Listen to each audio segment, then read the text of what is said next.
எல்லாருக்கும் வணக்கம்.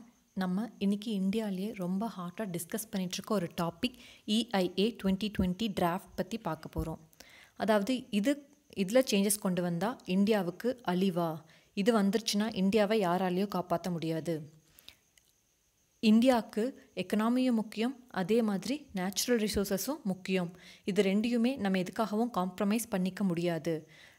நேச்சுரல் ரிசோர்ஸஸை அழிச்சு தான் எக்கனாமி டெவலப் ஆகணும் அப்படின்னா அது தேவையில்லை. அதாவது humans can coexist with nature. ஆனால் நேச்சரை அழிச்சிட்டு ஹியூமன்ஸ் தான் மட்டும்தான் இருக்கணும் அப்படின்னு சொன்னால் அது கண்டிப்பாக நடக்காது. அதுதான் ஆனால் இந்தியாவில் நடக்க போகுதா அப்படிங்கிறத பற்றி நம்ம பார்க்கலாம் வாங்க. First, what is EIA? Environmental impact assessment. அதாவது என்னன்னா, கவர்மெண்ட்டோ அல்லது ஒரு ப்ரைவேட் ஆர்கனைசேஷனோ ஒரு பிளான், பாலிசி, அதாவது ஏதாவது ஒரு ப்ராஜெக்ட் இந்தியாவில் கொண்டு வர போகிறாங்க அப்படின்னா அதுக்கு முன்னாடி அது கொண்டு வரலாம் அப்படிங்கிற அந்த ப்ரப்போஸ்டு பிளானை இம்ப்ளிமெண்ட் பண்ணுறதுக்கு முன்னாடி எடுக்கக்கூடிய ஒரு டெசிஷன்.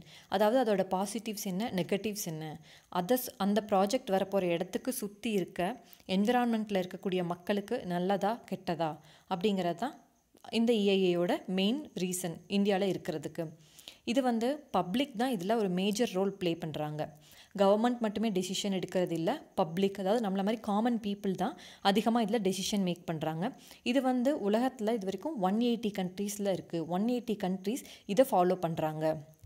அப்படின்னா ஒரு ப்ராஜெக்ட் வருது, ஒரு கண்ட்ரியில் ஒரு ப்ராஜெக்ட் வருதுன்னா அதனால் ப்ளஸ் அண்ட் நெகட்டிவ்ஸ் என்ன, அந்த கண்ட்ரியில் அந்த இடத்துல சுற்றி இருக்கிற மக்களுக்கு அந்த என்விரான்மெண்ட்டுக்கும் ப்ளஸ் என்ன மைனஸ் என்ன, அதனால் பாதிப்பு இருக்கா இல்லை நல்லதா அப்படிங்கிறத அனலைஸ் பண்ணுறது தான் இதோட மெயின் ரீசன். இந்தியாவில் என்ன நடந்திருக்கு ரீசெண்டாக அப்படின்னு பார்த்தீங்கன்னா, டெல்லி ஹைகோர்ட் இந்த EIAயோட பப்ளிக் ஃபீட்பேக், இந்த EIAல ஒரு சேஞ்ச் கொண்டு வர போகிறாங்க 2020. அதோட பப்ளிக் ஃபீட்பேக்கான டேட் எக்ஸ்டெண்ட் பண்ணியிருக்காங்க டில் August 11 வரைக்கும். இதை June 30 என்விரான்மெண்டல் மினிஸ்ட்ரி June 30 முடிச்சிடலாம் அப்படின்னு இருக்கும்போது இதை என்விரான்மெண்டல் ஆக்டிவிஸ்ட்ஸ் கொடுத்த கேஸ் மூலயமா கோர்ட்டில் என்னென்னு முடிவு பண்ணியிருக்காங்கன்னா, August 11 வரைக்கும் டேட் எக்ஸ்டெண்ட் பண்ணுங்கள், அது வரைக்கும் பப்ளிக்கு டைம் கொடுங்க இதோட ஒப்பீனியனை அவங்க தெரிவிக்கிறதுக்கு அப்படின்னு சொல்லியிருக்காங்க. இது எதுக்காக அப்படின்னு பார்த்தீங்கன்னா, 2006 ஒரு சின்ன சேஞ்ச் கொண்டு வந்தாங்க. 94 வந்த இந்த EIAல 2006 எகெயின் ஒரு சேஞ்ச் கொண்டு வந்தாங்க.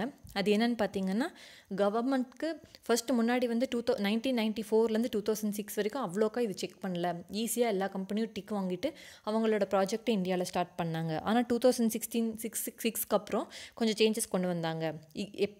எகெயின் இப்போது என்ன பண்ணியிருக்காங்க அப்படின்னு பார்த்தீங்கன்னா, EIA ஒரு ப்ராஜெக்ட் இந்தியாவுக்கு வருது அப்படின்னு சொன்னால் ஃபர்ஸ்ட்லாம் அந்த டிஸ்ட்ரிக்டில் இருக்க மக்களும் டிஸ்ட்ரிக்ட் அவுட் சைடு இருக்க மக்கள் யார் வேணாலும் அப்போசிஷன் எகெயின்ஸ்டாக அவங்க வியூ சொல்லலாம், தெரிவிக்கலாம். ஆனால் இப்போ என்ன கொண்டு வராங்கன்னு பார்த்தீங்கன்னா, அந்த டிஸ்ட்ரிக்டில் இருக்க மக்கள் கூட சொல்ல முடியாது, அந்த பர்டிகுலர் இடத்துல இருக்கிற மக்கள் தான், அதுவும் அவங்க ஒரு கவர்மெண்ட் எம்ப்ளாயியாக இருக்கணும், அப்படி இருக்கிறவங்க மட்டும்தான் இதுக்கு எகெயின்ஸ்டாக அவங்க ஒப்பீனியனை சொல்ல முடியும் அப்படிங்கிற ஒரு தேவையில்லாத ஒரு சேஞ்ச் கொண்டு வந்திருக்காங்க. ப்ளஸ் 2 பேர் தான் சொல்லலாம். ஒன்று, அந்த கவர்மெண்ட், அங்கே இருக்க கவர்மெண்ட் வேலையில் இருக்க மக்கள். ரெண்டாவது, அந்த கம்பெனியே சொல்லலாம். யாராவது அந்த கம்பெனியே எனக்கு இந்த மாதிரி சேலஞ்சஸ், இந்த மாதிரி ப்ராப்ளம்ஸ் இருக்குது, நான் என்ன பண்ணலாம் அப்படின்னு கவர்மெண்ட்டை சொல்லலாம். ஆனால் அப்படி எந்த கம்பெனியும் சொல்ல போகிறது கிடையாது. யாராவது தன்னோட தலையிலே யாராவது மண்ணை வாரி போட்டுக்குவாங்களா, அந்த மாதிரி யாரும் கண்டிப்பாக சொல்ல போகிறது கிடையாது. ஃபர்ஸ்ட் இந்த EIAயோட ஹிஸ்ட்ரி பார்க்கலாம். இந்த EIA வாட்டர் ப்ரொடெக்ஷன் ஆக்ட் 1974 கொண்டு வந்தாங்க. இந்தியாவில் வாட்டர் ப்ரொடெக்ஷன் ஆக்ட். அதுக்கப்புறம் ஏரில் பொல்யூஷன் கண்ட்ரோல் பண்ணுற ஆக்ட் 1981 கொண்டு வந்தாங்க. ஆனால் இதுக்கு இடையில் 1984 போபால் டிசாஸ்டர், உங்கள் எல்லாருக்கும் தெரியும்னு நினைக்கிறேன், ஒரு மீத்தேன் கேஸ் லீக் ஆகி ரொம்ப அதிகமான மக்கள் இந்தியாவில் பாதிப்படைஞ்சாங்க, நிறைய பேர் இறந்தாங்க. அதோட பாதிப்பு இன்னி வரைக்கும் இருக்குது அப்படின்னு சொல்கிறாங்க. அது ஒரு கெமிக்கல் ரிலீஸ் ஆகி இந்த ப்ராப்ளம் இந்தியாவில் நடந்துச்சு. ஸோ இதுக்கப்புறம் தான் என்விரான்மெண்ட்டு ஆக்சஸ் ரொம்ப முக்கியம், என்விரான்மெண்ட்டை எந்த பாதிப்பும் வராத கம்பெனிஸ் தான் நம்ம அலோவ் பண்ணணும் அப்படின்னு இந்தியன் கவர்மெண்ட் முடிவு பண்ணி 1986 என்விரான்மெண்டல் ப்ரொடெக்ஷன் ஆக்ட் கொண்டு வந்தாங்க. இந்த ஆக்ட் படி தான் 1994 EIA என்விரான்மெண்டல் இம்பேக்ட் அசஸ்மெண்ட் அப்படிங்கிற ஒரு இதை இந்தியாவில் இன்ட்ரடியூஸ் பண்ணுறாங்க.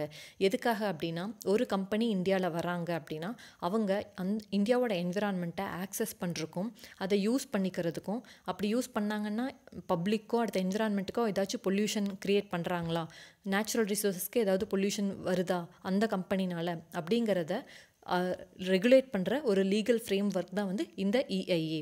ஸோ எந்த கம்பெனி இந்தியாவில் வந்தாலும் புதுசாக வந்தாலும் அவங்க வந்து இந்த இஐஏல கோத்ரூ பண்ணி அதில் கிளியரன்ஸ், என்விரான்மெண்டல் கிளியரன்ஸ் வாங்கினா தான் இந்தியாவில் அவங்களோட ஃபர்மை எஸ்டாப்ளிஷ் பண்ண முடியும் அப்படிங்கிறத தெரிஞ்சுக்கோங்க. ஸோ இந்த 1994 இஐஏ வந்து கொஞ்சம் மாடிஃபிகேஷன் பண்ணி 2006 வச்சாங்க. அதுக்கப்புறம் 2014 எலெக்ஷனில் கூட சொல்லியிருப்பாங்க. என்ன அப்படின்னு பார்த்தா, என்விரான்மெண்டல் ஆக்சஸ் வாங்கணும் அப்படின்னு சொன்னால் எந்த கம்பெனிக்கும் சில காசு கொடுத்தா தான் வாங்க முடியுமா அப்படிங்கிறத கூட இந்த யூபிஏ கவர்மெண்ட், அதாவது காங்கிரஸ் கூட்டணி ஆட்சியை சாடியிருப்பாங்க பிஜேபி. ஸோ இந்த 2020 என்ன சேஞ்ச் கொண்டு வர்றாங்க எகெயின் அப்படின்னு பார்த்தீங்கன்னா, பப்ளிக்கு ரோலே இல்லை.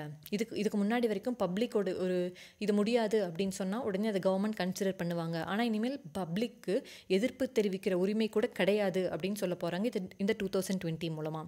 ஸோ இது மெயினாக எங்கெல்லாம் டார்கெட் பண்ணி எங்கெல்லாம் அழிவை ஏற்படுத்தும் அப்படின்னு பார்த்தீங்கன்னா, என்னென்ன நார்த் ஈஸ்ட் இந்தியாவில், அதாவது இந்தியாவோட பார்டர் சுற்றி இருக்க இடத்துலலாம் போட போகிற ரோட்ஸ் அல்லது பைப்லைன்ஸ், இந்தியாவோட பார்டர் மெயின்லி நார்த் ஈஸ்ட் இந்தியாவில். ஸோ இங்கே நார்த் ஈஸ்ட் இந்தியா தான் வந்து இந்தியாவோட அதிகமான ரிச்சஸ்ட் பயோடைவர்சிட்டி அப்படிங்கிறத தெரிஞ்சுக்கோங்க. இங்கே இருக்கிற காடுகள் அழிக்கப்பட்டால் இந்தியாவுக்கு அது ஒரு இந்தியாவோட நேச்சுரல் ரிசோர்ஸஸில் அது ஒரு மிகப்பெரிய அழிவாக இருக்கும். ஸோ இங்கே இதில் என்னென்ன லாங் லிஸ்ட் ஆஃப் ப்ராஜெக்ட்ஸ் வந்து வரும் அப்படின்னு பார்த்தீங்கன்னா, ரோட்ஸ் கொண்டு வரலாம், பைப்லைன்ஸ் கொண்டு வரலாம், இது வேறு ஏதாவது கன்ஸ்ட்ரக்ஷன் ஒர்க்ஸ் கூட கொண்டு வரலாம் அப்படிங்கிறத தெரிஞ்சுக்கோங்க. அல்லது இன்லேண்டில் உள்ள லேண்டுக்குள்ளே என்னென்னு பார்த்தீங்கன்னா, ஒரு ரிவர் போகுது, அந்த ரிவரில் பிரிட்ஜ் கட்டுறது தேவையில்லாமல், ப்ளஸ் 8 வழி சாலை போடுறது, இந்த மாதிரி தேவையில்லாமல் பில்டிங் கன்ஸ்ட்ரக்ட் பண்ணுறது, இந்த மாதிரி ஏதாவது இருக்கலாம். இப்போ ஆல்ரெடி இருக்க ப்ராஜெக்டை எக்ஸ்பேண்ட் பண்ணுறது, அதை வந்து மாடிஃபிகேஷன் ஏதாவது பண்ணுறது, அது மூலமாக மறுபடியும் என்விரான்மெண்டலுக்கு பொல்யூஷன் காஸ் பண்ணுறது, இந்த மாதிரி இது கூட இருக்கலாம். இப்போ இந்த பொல்யூஷன் காஸ் பண்ணுறாங்க, இந்தியாவுக்கு ஒரு பொல்யூஷன் வருது அப்படின்னு சொன்னால், இப்போ ஒரு ப்ராஜெக்ட் வருதுன்னா அந்த கம்பெனி அவங்க ப்ராஜெக்டை ஃபுல்லாக இம்ப்ளிமெண்ட் பண்ணதுக்கப்புறம், அவங்க பில்டிங்கை கட்டி முடிச்சதுக்கப்புறமோ அல்லது ரோடு போட்டு முடிச்சதுக்கப்புறமோ அதுக்கப்புறமா வந்து இந்த இஐஏ வாங்கிக்கலாம் அப்படின்னு சொல்கிறாங்க. எப்படி புரிஞ்சுதா? அது சுத்தமாக யூஸ்லெஸ். அதாவது கட்டி முடிச்சு அவங்க எல்லாம் என்விரான்மெண்ட்டை பொல்யூட் பண்ணுற அளவுக்கு எல்லாத்தையும் கட்டி முடிச்சதுக்கப்புறம் வந்து இந்த இஐஏ வாங்கி என்ன பிரயோஜனம்னு சத்தியமாக தெரியல. அதுக்கப்புறம் பார்த்திங்கன்னா, இதுக்கு முன்னாடியெல்லாம் பார்த்தீங்கன்னா 20,000 ஸ்கொயர் ஃபீட்லேயே ஒரு பில்டிங் கன்ஸ்ட்ரக்ட் பண்ணுறாங்க அப்படின்னா அதுக்கு இஐஏ கண்டிப்பான தேவையாக இருந்துச்சு. ஆனால் இனிமேல் 1,50,000 ஸ்கொயர் மீட் இருந்தால் மட்டும்தான் இஐஏ வாங்கினா போதும் அப்படிங்கிறத தெரிஞ்சுக்கோங்க. அதாவது ரொம்ப பெரிய லேண்ட் ஏரியாவாக இருந்தால் வாங்கினா போதும். சின்ன கம்பெனி கட்டிங்கன்னா இது தேவையில்லை அப்படின்னு சொல்கிறாங்க. இது வந்து என்விரான்மெண்ட்டை பாதிக்கிறதுக்கு அவங்களாம் வந்து லைசன்ஸ் கொடுக்குற மாதிரி, என்ன வேணால் பண்ணிக்கோங்க, ஒன்றும் பிரச்சனை இல்லை, எங்கள் எக்கனாமி மட்டும் டெவலப் ஆனால் போதும் அப்படிங்கிற மாதிரி இருக்குது. அதாவது ஃபர்தராக பொல்யூஷனை என்கரேஜ் பண்ணுற மாதிரியாக இருக்குது. இண்டஸ்ட்ரியல் க்ரோத்தை பண்ணுறதுக்காக இது பண்ணுறாங்க அப்படின்னு நம்மளுக்கு தெரிஞ்சாலும் அது மூலியமாக இன்டைரக்டாக பொல்யூஷன் தான் வந்து நம்மளுக்கு கிடைக்க போகுது. இதனால் என்ன பண்ணுறாங்கன்னா, இந்த இஐஏயில் இருக்க சில ரெகுலேஷன்ஸ் இருக்குல்ல, லீகல் ப்ரொசீஜர்ஸை தளர்வுகள் ஏற்படுத்துகிறாங்க. இதெல்லாம் பரவாயில்ல, இதெல்லாம் விட்டுறலாம்னு சில டிக்ஸ் எல்லாம் கொடுத்துட்டு ரொம்ப கஷ்டமானதை மட்டும் விட்டுட்டு மீதி எல்லாத்துக்கும் இதெல்லாம் ஓகே பண்ணிக்கலாம் அந்த மாதிரி ஈஸியாக கொடுக்குறாங்க. அதாவது ரெகுலேஷன் ஆல்ரெடி இருக்கிற ரெகுலேஷன்ஸில் ரெஸ்ட்ரிக்ஷன்ஸில் வந்து அவங்க தளர்வுகள் கொடுக்குறாங்க அப்படின்னு தெரிஞ்சுக்கோங்க. இது மூலமாக ஓவர் 25 டாக்ஸிக் இண்டஸ்ட்ரீஸ் இந்தியாவுக்கு வரலாம், டிஃபாரஸ்டேஷன் நடக்கலாம் அப்படிங்கிறத தெரிஞ்சுக்கோங்க. ஸோ இதை வந்து யார் டீல் பண்ணுறாங்கன்னா, ministry of environment, forest and climatic change, இந்த மினிஸ்ட்ரி தான் இதை ஹேண்டில் பண்ணுறாங்க. ஸோ இப்போ இருக்க என்விரான்மெண்டல் ஆக்டிவிஸ்ட்ஸ்லாம் என்ன சொல்கிறாங்கன்னா, இந்த 2020 டிராஃப்டை கேன்சல் பண்ணுங்கள், வித்ட்ரா பண்ணுங்கள், இஐஏவை வித்ட்ரா பண்ணுங்கள், அந்த டிராஃப்டில் சேஞ்ச் பண்ணக்கூடியதை வித்ட்ரா பண்ணுங்கள், இது தேவையே இல்லாத மாற்றம். இதனால் அதிகமாக பாதிக்கப்பட போகிறது எதுன்னு பார்த்தீங்கன்னா வெஸ்டர்ன் காட்ஸ் தான். அங்கே வந்து 21 lakhs ஆஃப் ட்ரீஸை வந்து கட் பண்ண போகிறாங்க, ஒரு மேஜர் டிஃபாரஸ்டேஷன். இதில் என்ன நடக்க போகுதுன்னா, ஆல்ரெடி 7 ஹைவே, அங்கே வந்து 7 ஹைவேஸ் வந்து வைடனிங் பண்ணியிருக்காங்க, 2 ரயில்வே ப்ராஜெக்ட்ஸ் கொண்டு வந்திருக்காங்க, ப்ளஸ் அது கூட ரியல் எஸ்டேட் ப்ராஜெக்ட்ஸ் வந்து கொண்டு வந்திருக்காங்க. அது வெஸ்டர்ன் காட்ஸ்லேருந்து உருவாகிற, அதாவது குடகு அங்கேருந்து அந்த ஏரியாவிலேருந்து உருவாகிற காவேரி ரிவர் கூட அஃபெக்ட் ஆகும், ப்ளஸ் அதர் வாட்டர் ரிசோர்ஸஸும் கண்டிப்பாக இதனால் பாதிக்கப்படும் இந்த டிஃபாரஸ்டேஷனால். அந்த ஏரியாவில் பேசிக்காக இருக்க பெப்பர் கல்டிவேஷன் அண்ட் காஃபி ப்ரொடெக்ஷனும் கண்டிப்பாக அஃபெக்ட் பண்ணப்படும். இதெல்லாம் ஒரு டைம் இழந்துருச்சுன்னா அதை திரும்ப கொண்டு வர்றது வந்து ரொம்ப ஹைலி இம்பாசிபிள். இது வரைக்கும் டிஃபாரஸ்டேஷன் பண்ண எந்த இடத்துலையும் அஃபாரஸ்டேஷன் திரும்பி மரங்களை நட்டு வச்சு அது பெரிய ஃபாரஸ்ட் ஆனதாக அதிகமாக ஒரு பெரிய கண்ட்ரியில் நடந்ததே இல்லை.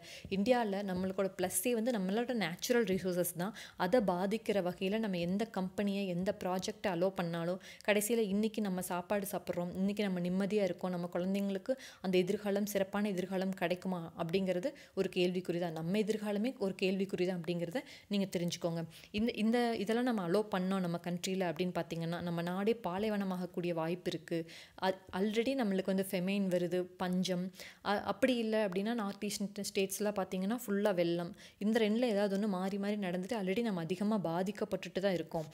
இது கூட இந்த சேஞ்சஸ் எல்லாம் கொண்டு வந்து அந்த அந்த கம்பெனிஸை நம்ம ஈஸியாக உள்ளே விட்டுட்டோம் அப்படின்னா, இப்போ ஒரு கூல்ட்ரிங்க்ஸ் கம்பெனி வராங்க அப்படின்னா அவங்க நிலத்தடி நீர் ஃபுல்லாக உறிஞ்சிட்டு போயிடுவாங்க. ஆல்ரெடி அதை தான் பண்ணுறாங்க.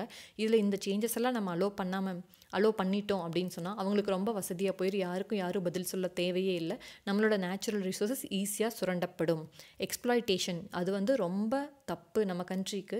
அதுவும் நம்ம டெவலப்பிங் நேஷன், நம்ம அதெல்லாமே இழந்துட்டோம் அப்படின்னா திரும்பி நம்ம வர வைக்கிறது ரொம்ப கஷ்டம். ஸோ இதுக்காக உங்களோட சப்போர்ட்டை நீங்கள் கண்டிப்பாக தெரிவிச்சே ஆகணும். அதோட லிங்க் வந்து நான் டிஸ்கிரிப்ஷனில் கொடுக்குறேன். ப்ளீஸ் அதுக்கு போயிட்டு சப்போர்ட் பண்ணுங்கள். தேங்க்ஸ் ஃபார் வாட்சிங். இந்த மாதிரி இன்னும் நிறைய வீடியோஸ்க்கு please subscribe to Nammoli channel.